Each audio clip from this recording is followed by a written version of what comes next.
Okay, let's unpack this. We are diving deep into Paul McCartney, but we're deliberately avoiding the standard, four-part history of the Beatles. Right. You've given us a stack of source material that acts less like a standard biography and more like an architectural blueprint of the man himself. The Liverpool grammar school boy who became this cultural force by, well, sheer force of will and, of course, melodic genius. That's the core mission here. We are synthesizing these really detailed excerpts to focus on the foundational architecture of Paul McCartney. Right. We need to find the specific formative moments, the family dynamics, the early career grit, and the professional conflicts that forged his character. Because the typical narrative, it always focuses on the rivalry with John, right? It does. But we're drilling down into Paul's specific why. Right. Why did he develop that relentless sense of professionalism?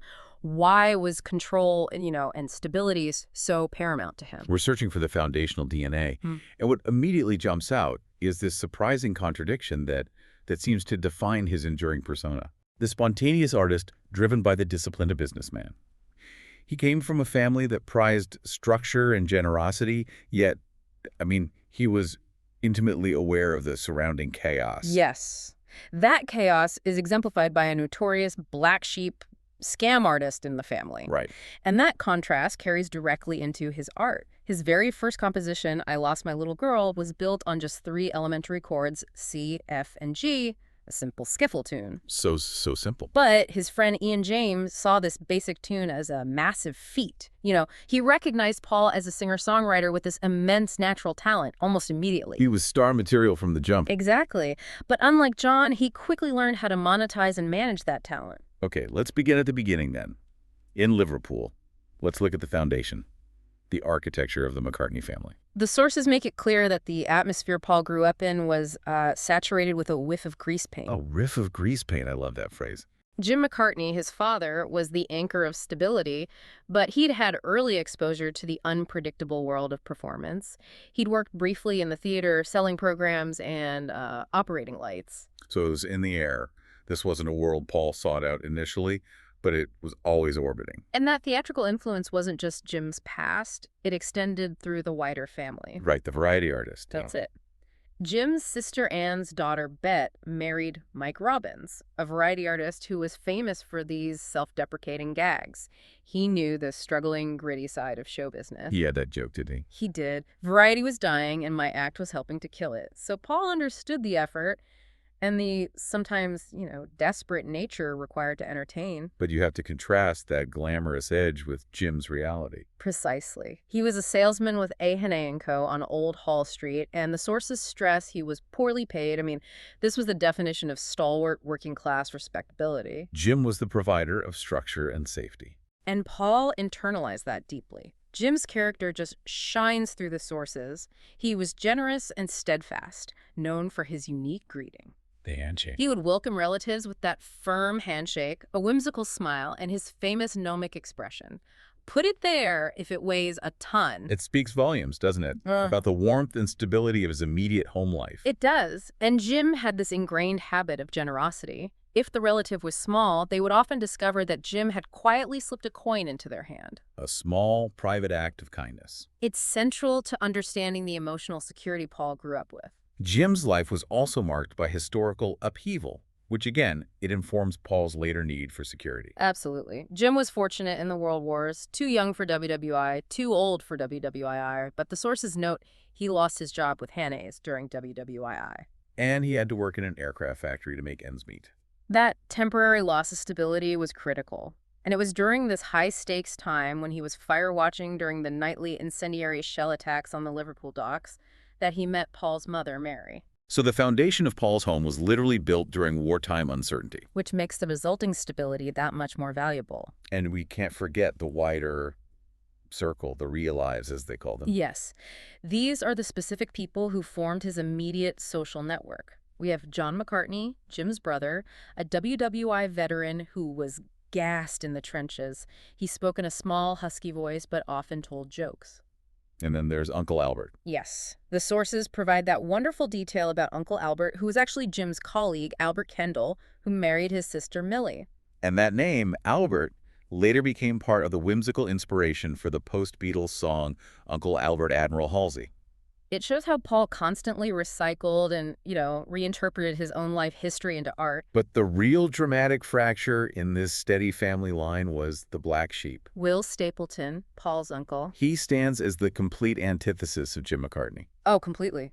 Will boasted he would pull off a life-setting scam, and the family just treated it as a joke. Until it wasn't. This is where the comedy ends and the high drama begins.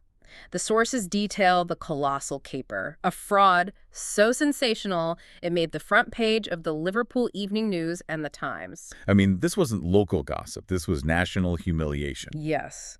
So what exactly did Will do? He was implicated by 2 arrested accomplices, Davenport and Edwards. The scam involved stealing money in Lagos from the ship Apapa. And they caught them on the way back. The police, knowing the co-conspirators were on the return journey, arrested them right on the OPA as it docked back in Liverpool. Will's admission to the detectives, "You seem to know all about it. There's no use in my denying it further," just speaks to the brazenness of it all. So as a young boy, Paul has his father, Jim, the definition of hard-won respectability instruction. And then he has this uncle whose name is tied up with chaos, scandal, and national news. Absolutely. The psychological link is right there. Will Stapleton represents the wild, unpredictable energy that could derail a family's reputation instantly. And Paul's lifelong pursuit of financial control, legal clarity, and domestic stability? The exact opposite of being arrested on a returning cargo ship. It makes perfect sense. It's a foundational trauma about public perception and financial security. That desire for structure is mirrored in his education at the Liverpool Institute, the INI, where he enrolled in September 1953. The sources describe him feeling overwhelmed by the 1,000 pupils and severe masters with canes. It sounds intensely disciplined. It was a highly stratified, rigorous grammar school experience, wasn't it? It was. You see it in the academic streams. The A stream boys, destined for classics and high intellectual achievement, like Peter Perfect Sissons, who became a BBC newsreader. And the C stream was science. Right. And Paul, who balanced his talents, was placed in the B stream, focusing on modern languages, German and Spanish. He had brilliant teachers, though, like Alan Dusty Durbin, the English teacher, who managed to make dense literature captivating by introducing the sexy passages in the Canterbury Tales. He clearly understood how to engage his students. Durbin was a clever bloke who made challenging concepts accessible. That spirit of engaging and reinventing tradition is something Paul definitely absorbed. But what's truly illuminating is where Paul excelled and where he rejected formal instruction. He was considered one of the school's best artists. He enjoyed art and woodwork. He was just naturally curious. But the irony, the central tension of his musical genius, is found in Nettie Evans's music lessons. Yes. Despite his father Jim urging him to learn to read music, the logical, disciplined approach, Paul basically never learned anything at all about music in school. He rejected the formal notation. His genius would be based entirely on instinct, melody, and memory. That reliance on the ear, rather than the sheet music, became his signature. It solidified his identity as an instinctive creator who prioritized feeling over notation. But the school, despite his musical rebellion, it instilled ambition. Paul said the Institute gave him a great feeling of the world was out there to be conquered. It provided the intellectual confidence he needed to pursue his ambition outside of the traditional track. He had the structure, the discipline, and now the drive. That drive was initially filtered through the sounds of his parents' generation. Oh, absolutely. Before rock and roll, Paul was steeped in the jazz-age ballads and dance tunes that defined the 1930s and 40s. Gershwin's, Cole Porter, Rodgers, and Hart. Fred Astaire was a lifelong hero. Which is why, later, Paul's melodies always had that sophisticated Tin Pan Alley structure that John's initially often lacked. But the game changed with the skiffle craze between 1955 and 1956. This wasn't just a musical trend, it was a cultural shift. It made music production accessible to the working class. Yeah, exactly. Skiffle incorporated folk, jazz, and blues, and the genius of it was its low barrier to entry. You only needed household objects. A wooden tea chest for a crude bass, and a tin washboard for percussion, creating that defining, rasping, clattering sound. You didn't need to read music or own an expensive instrument. And the catalyst was Lonnie Donegan, who scored that major hit with Rock Island Line in January 1956. And this is where we see that critical emotional intersection point. Paul saw Donegan perform at the Empire Theater just days after the death of his mother, Mary. Wow. So music, in the form of this raw, immediate, exciting sound, arrived precisely when Paul was processing his deepest personal grief. It's almost impossible to overstate how tightly linked Paul's emotional response to music and his mother's loss must be. Skiffle became an immediate, powerful outlet. The American Idols followed quickly, injecting the necessary rebellious energy. Chuck Berry, Jerry Lee Lewis, Buddy Holly, Little Richard. And we know exactly which record Paul bought first. Gene Vincent's electrifying Bebop-A-Lula. Paul didn't just absorb this, he immediately started performing. The anecdote about the former head boy, Billy Morton, is so telling. Seeing Paul play Eddie Cochran's 20-Flight Rock in the school playground. Morton was appalled, but only because of the raw, aggressive energy of the performance. He noted Paul was playing to a crowd of 150 boys, 10 deep, and recognized Paul was star material even then. The magnetism was already apparent. And he wasn't just playing, he was writing. And that first composition, I Lost My Little Girl, again, so simple 3 chords, C, F, G, but it was the shift. From covering other people's material to generating his own. His friend Ian James recognized it as a massive feat, instantly classifying Paul McCartney as a singer-songwriter. That compositional instinct was the edge Paul possessed, which brings us to the yin to his yang. The essential co-creator, John Lennon, the local Ted. A year and 8 months older and from a fundamentally different, more chaotic background. John's origins were messy. He was named after Winston Churchill, had Irish ancestry, and a touch of professional showmanship. His paternal grandfather sang in a minstrel show. But the dysfunction was immediate. His father, Freddie Lennon, was a happy-go-lucky merchant seaman. Cut from the same cloth as Paul's Uncle Will, unreliable, charming, prone to chaos. And his mother, Julia, was flighty, dating men while Fred was away. This background bred a different kind of personality. John was the eccentric intellectual, bookish more so than Paul, a voracious reader. Which is often cited as the reason for his more interesting, complex, and sometimes non-sequitur lyrics. And that intellectual curiosity manifested in a huge liking for nonsense, influenced by figures like Edward Lear and Lewis Carroll. You see it in his school magazine, The Daily Howl. With the famous weather forecast. Yeah. Tomorrow will be muggy, followed by tuggy, weggy, and thurgy and friggy. He was the poet, the disruptive intellectual, but he was musically deficient compared to Paul. He worshipped Elvis, forming the Quarrymen at Quarry Bank High, but he played guitar badly. He used banjo chords his mother taught him. Which meant he utilized only 4 of the 6 strings. He was conceptually brilliant, but technically limited. This technical imbalance immediately established the dynamic between them. Paul's ear and instinctive knowledge were just superior. Absolutely. The introduction of George Harrison, a skinny, goofy little kid, was Paul's shrewd recognition of superior talent. He told George to show John the riff from Raunchy. Exactly. And John, recognizing the skill, was immediately impressed. This was meritocracy in action. But the hierarchy was cemented.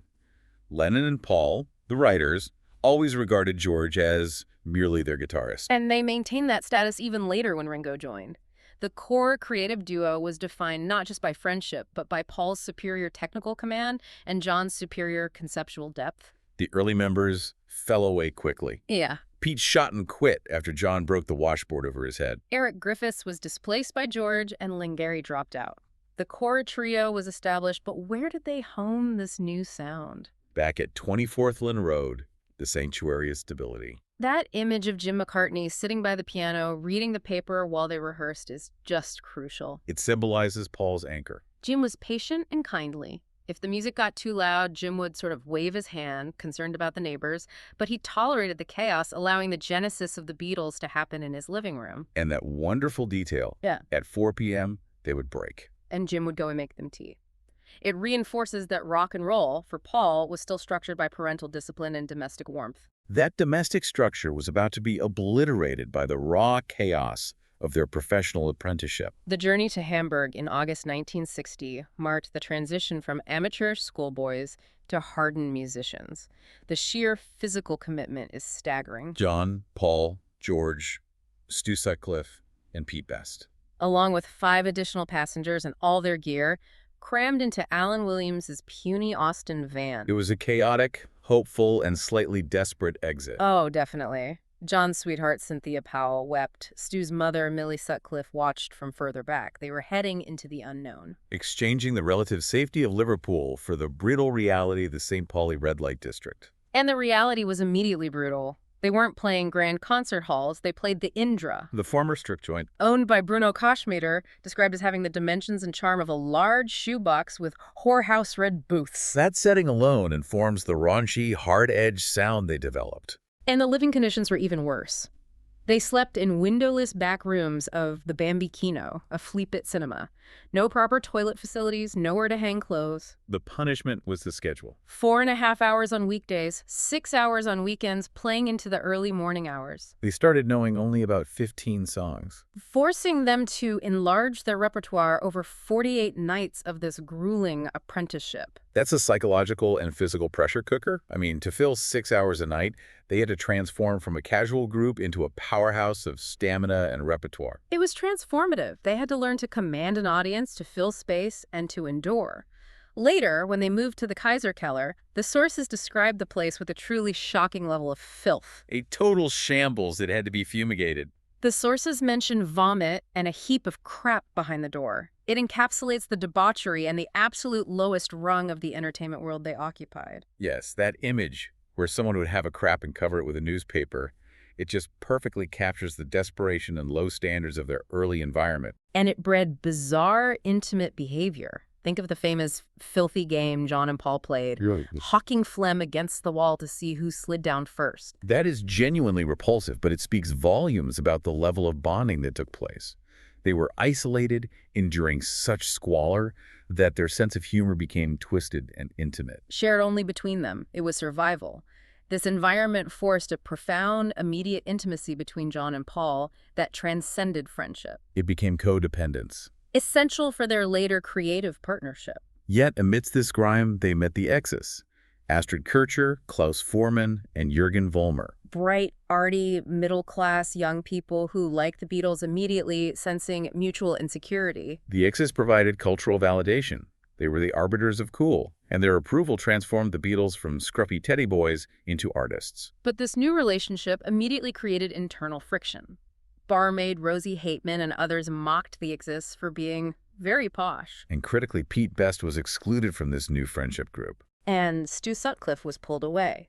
Stu, an artist first and a musician second, was embraced by the X's, but his lack of musical ability created real tension, especially with Paul. Jürgen Vollmer remembered Paul and George occasionally giving Stu an angry look. Because his poor playing was disrupting their ability to deliver the demanding set lists. Paul, the professional architect, was already frustrated by anything that undermined the quality of the performance. Stu's death in April 1962 is still shrouded in rumor, but the source material is clear on the most trusted account. Astrid Kircher, who was closest to Stu, dismisses the sensational theories that John kicked him in the head or the idea of a secret homosexual relationship. She maintained that Stu had an existing physiological condition. His brain was too big for his head. It was a sudden natural tragedy. John was, understandably, hysterical. But Paul's reaction to Stu's death and his subsequent attempt to console Stu's mother is an incredibly revealing moment. It shows social and emotional awkwardness that points back to his own unresolved grief over Mary. He attempted to console Stu's grieving mother by supposedly saying he'd forgotten all about his own mother, Mary, within 6 months. A gauche comment Paul later regretted.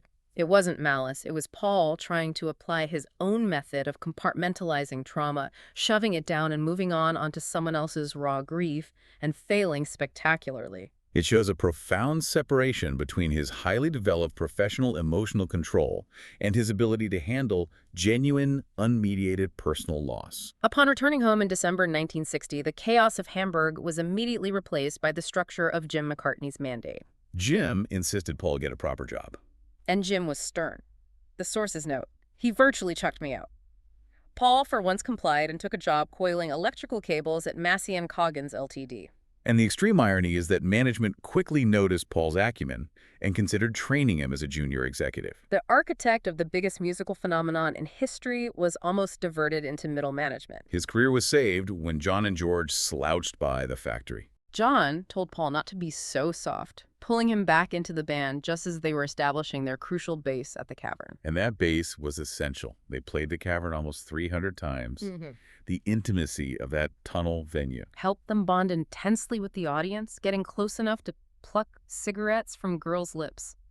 This was their final polishing ground. where they traded American songs with rivals like Jerry and the Pacemakers, even forming the temporary supergroup Beatmakers. The apprenticeship was brutal, but it made them peerless. That professionalism demanded a formal manager. Brian Epstein stepped in. He was only 27 but appeared middle-aged due to being elocuted. As Tony Bramwell noted, Epstein could speak English, which none of us could. He brought the veneer of sophistication the working-class boys lacked. Epstein's background is key to understanding his own insecurities and ambition. He was managing his father's record store, NEMS, only because of family influence. And he'd been kicked out of both the Army and Areta. He needed the Beatles as much as they needed him. The contract was signed in January 1961, and again we see Jim McCartney's stabilizing hand. Paul, being under 21, needed Jim's countersignature. And then came the brutal, defining professional decision. The Pete Best firing. George Martin, the EMI producer, didn't like Pete. He found him sullen and lacking timing. Paul and John initially said, "No, we can't." But they saw their career flashing before their eyes. Paul's actions here are heavily analyzed. Once the decision was made, Brian Epstein delivered the news to Pete. But Paul immediately called Brian.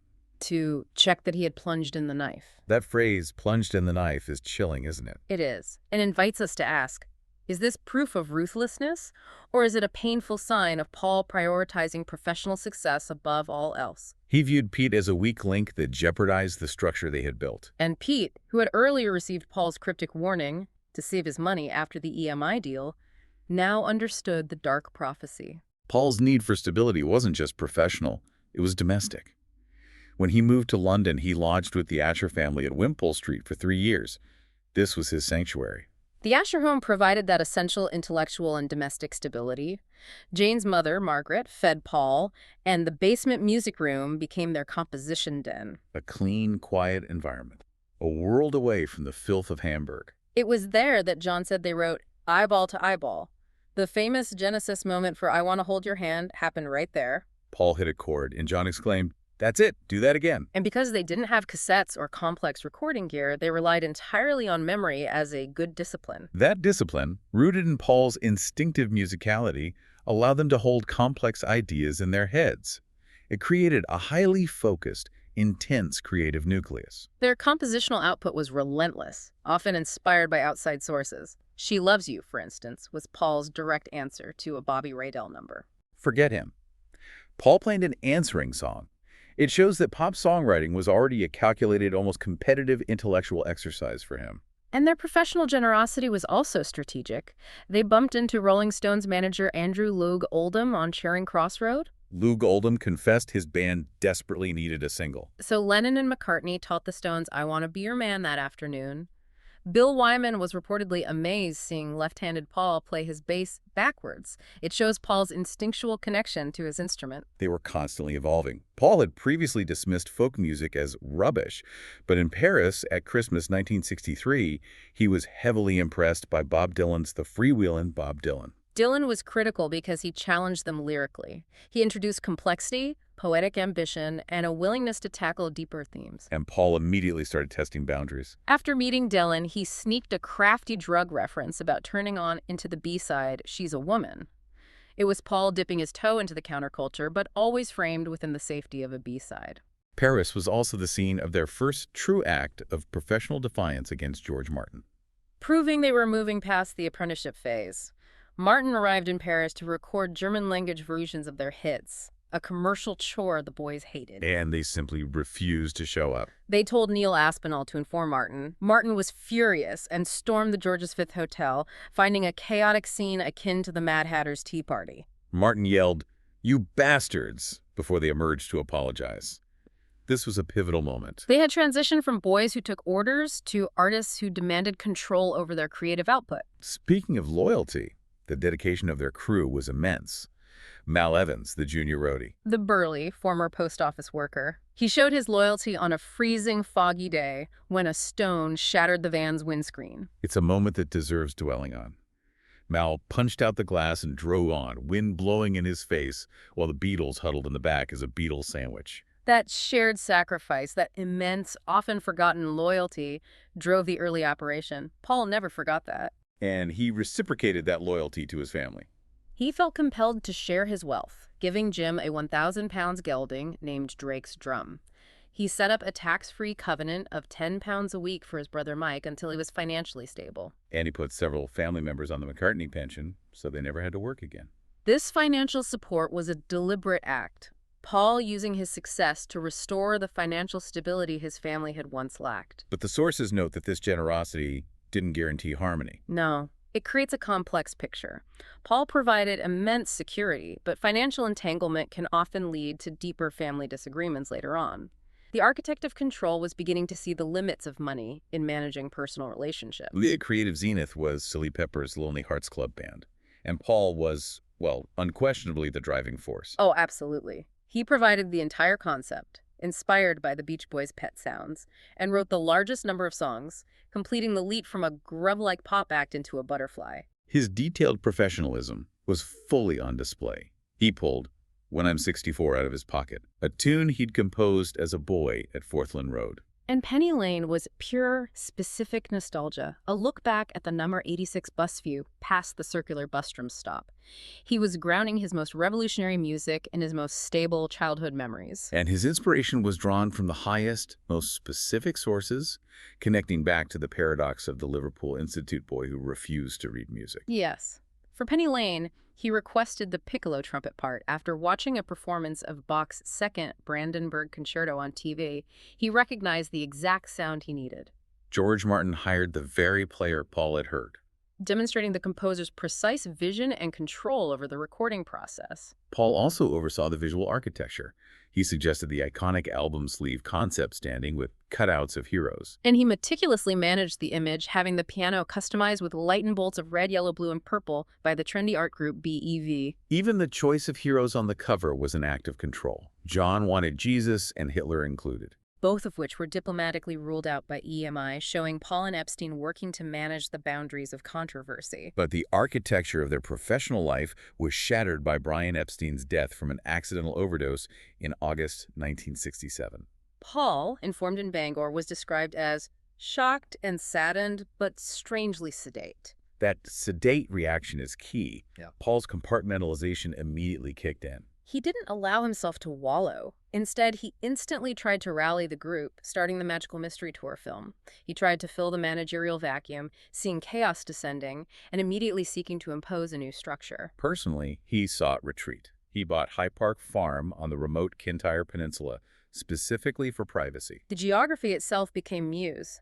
The journey past snow-capped mountains and empty beaches inspired the long and winding road.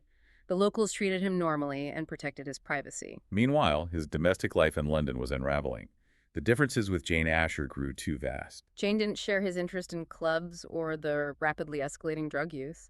Paul was doing LSD, creating a major rift. The house at Cavendish Avenue became a domestic farce, a symbol of the chaos Paul had allowed to creep back into his personal life. It contrasted so sharply with the structure he demanded professionally. Jane returned from the Bristol Old Vic to find genuine chaos. 15 people dropping in daily, a house full of strange things. And she was managing the domestic farm of Martha the sheepdog, a puppy named Eddie, and 5 cats. She was constantly cleaning up shit. The bohemian lifestyle Paul embraced was fundamentally incompatible with Jane's professional and structured life. And the end of the engagement in 1968 was triggered by Jane discovering Paul had been unfaithful. He later admitted it was an open relationship, but one that was clearly more open on his side than hers. It reveals a profound complexity. He wanted the stability of a conventional partnership, but reserved the chaos and spontaneity for himself. Stability arrived almost immediately in the form of Linda Eastman, his steadfast lieutenant. Her background also reveals layers of financial acumen Paul would later rely on. Linda's father was born Leopold Epstein in 1910 and changed the family name to Eastman to seem less Jewish, adopting the motto, "Think Yiddish, look British." And Linda, the black sheep of this highly assimilated family, was non-academic and initially chased pop stars. She met Paul at the Bag o' Nails Club in May 1967, and they connected instantly.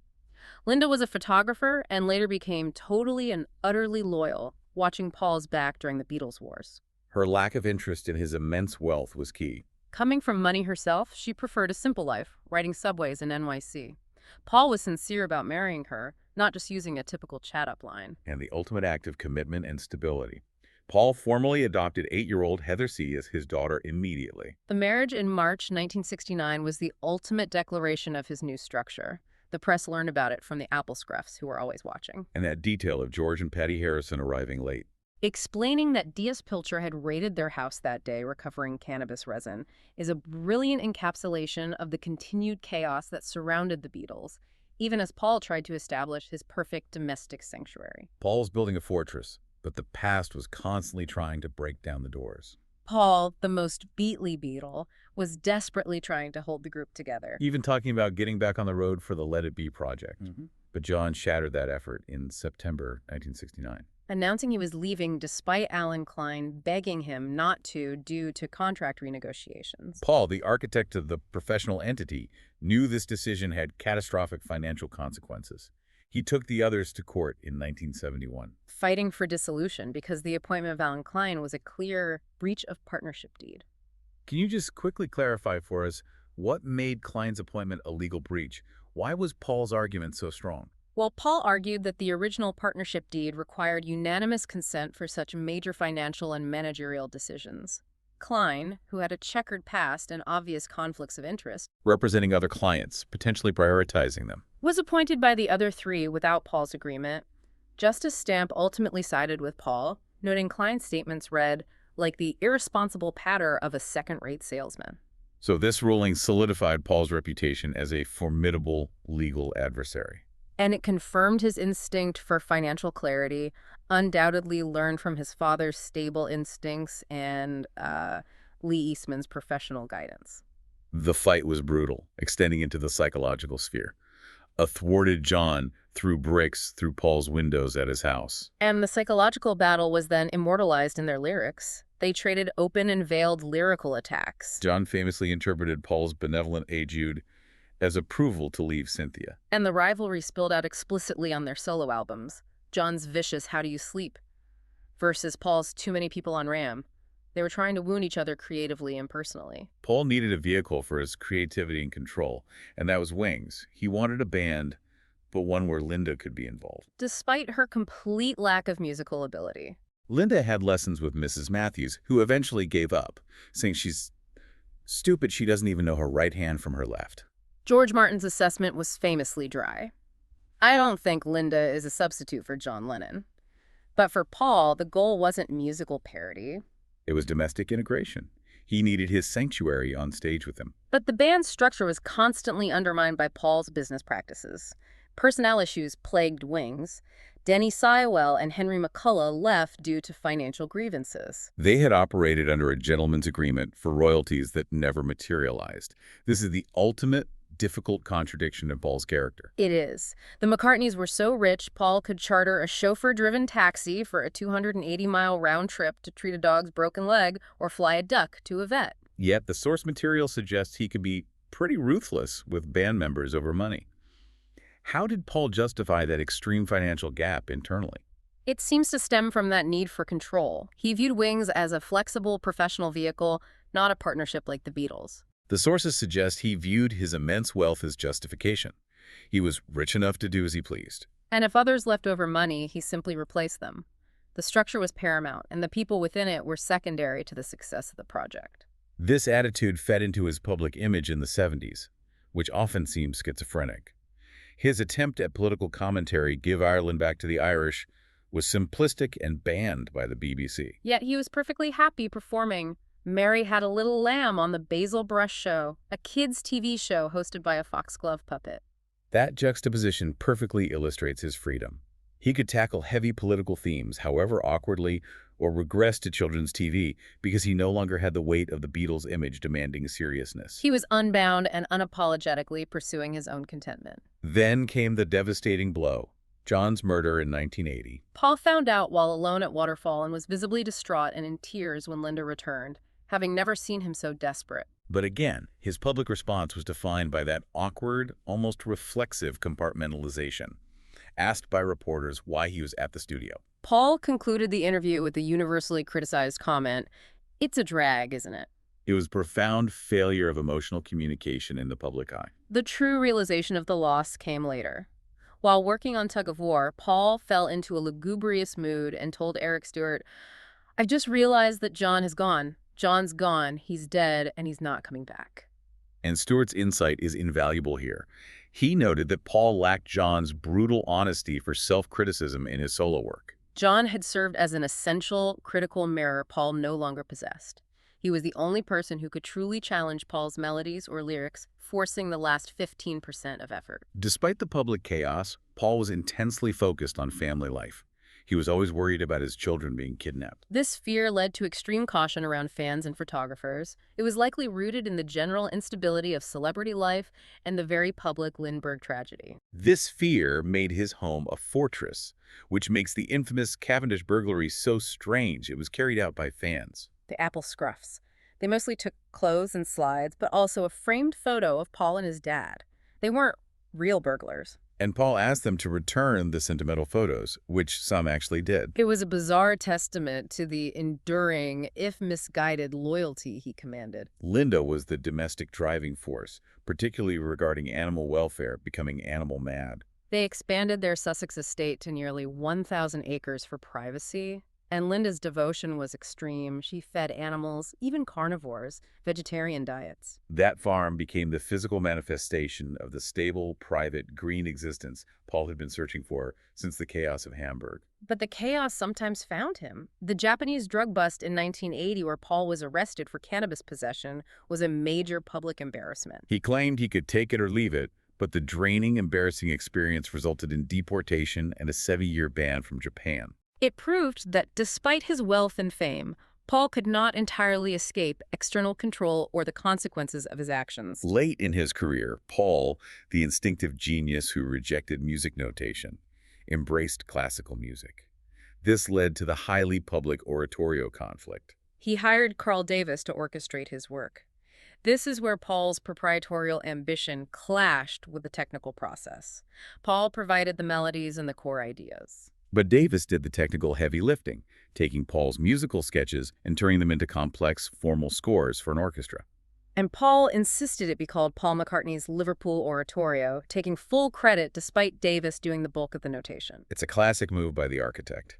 Paul wrote the tune, but Davis built the house. Paul needed his name on the cornerstone, insisting on full credit for the overall concept, reinforcing his image as the sole intellectual owner. He was equally controlling over the management of his legacy. Specifically with the Beatles anthology, Paul was meticulous. He provided meticulous typewritten notes of comments and changes on early cuts, ensuring no Beatle was unhappy with any detail. He was curating the history. Ensuring the narrative was controlled, and that the reunion, however partial, maintained dignity and financial structure. This need for control explains his absence from the 1988 Rock and Roll Hall of Fame induction. He saw it as tactical. He said unresolved business conflicts would make his attendance a fake reunion. He needed control and resolution before participating in the canonization. Linda, however, fiercely lobbied for his solo induction later, telling the press that his inclusion was about fucking time. Showing her unwavering loyalty and ensuring Paul received the recognition she felt he deserved, entirely separate from the Lennon shadow. That brings us full circle. We've synthesized Paul's journey from the enthusiastic schoolboy, known for his art and wit, who rejected formal music instruction, to becoming the pragmatic, highly professional architect. He successfully managed the transition from the chaotic Beatles era into the world of MPL and corporate deals, heavily influenced by Lee Eastman's sharp legal and financial guidance. It's a story of calculated self-preservation. He built a career on instinct and melodic genius, then protected that immense success with relentless structure, stability, and legal diligence. His ability to survive the dissolution of the Beatles rests on that professional framework he established. Reacting against the public chaos of his early fame and the private scandal of his family. Exactly. Yet we have the observation by Lord David Putnam that Paul's immense talent often failed to deliver the last 15% of effort required to transform good work into great art, particularly post-Beatles. Putnam's theory is fascinating. Paul might have simply been too contented, he asked. Was it that it was too hard? Was it that it was too challenging? Or was it that he was a reasonably contented guy and he didn't think it was worth putting himself through that amount of pain? The suggestion is that the very thing he fought for, his successful, stable family life with Linda, might have robbed him of the crucial internal friction. The necessary desperation needed for absolute, challenging, critical greatness in his solo work. That idea of contentedness contrasts so sharply with his constant visible effort to control the narrative.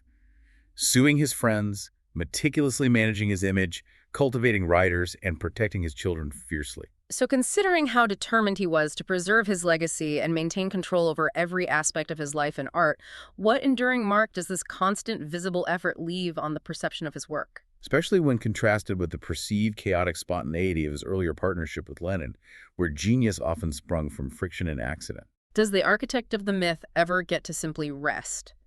Or is the maintenance of the structure a full-time job? A truly profound question to ponder as you reflect on the source material.